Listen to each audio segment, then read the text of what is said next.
Today, I found out that my mother passed away. I'm not even sure if it was today or yesterday. The only message I received was a short telegram from the nursing home, mother deceased. Funeral tomorrow. Sincerely. It didn't say much. The nursing home is in Marengo, about 80 kilometers from Algiers.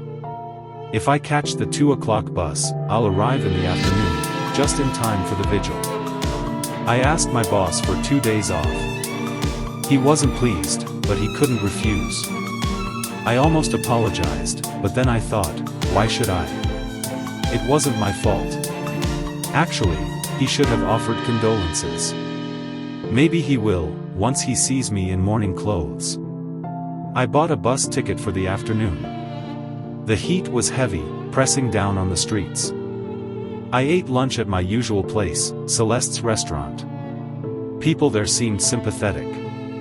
Celeste told me, "You only get one mother." When I left, they wished me well. I still needed a black tie and armband for the funeral, so I borrowed them from a friend. His uncle had died not long ago. Then I hurried toward the station. Maybe that's why, on the bus, with the rocking motion and the blinding sun, I dozed off. When I woke, I was leaning against a soldier.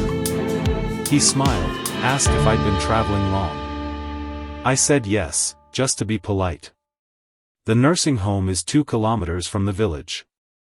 I walked there on foot. I wanted to see my mother right away, but the caretaker told me I had to speak to the director first.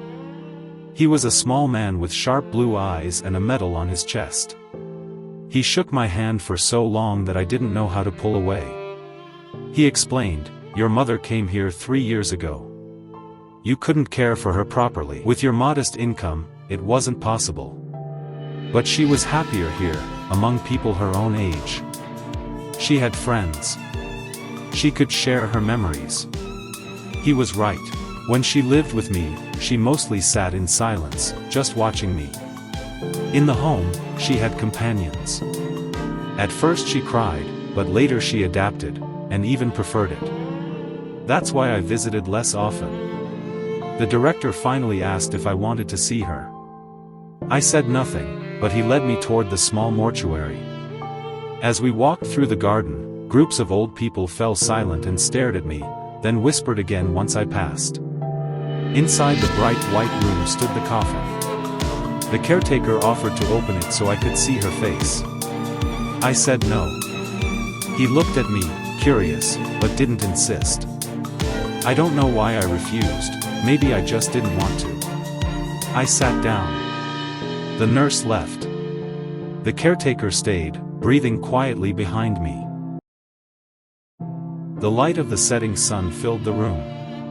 2 bees buzzed against the glass ceiling. I felt strangely tired.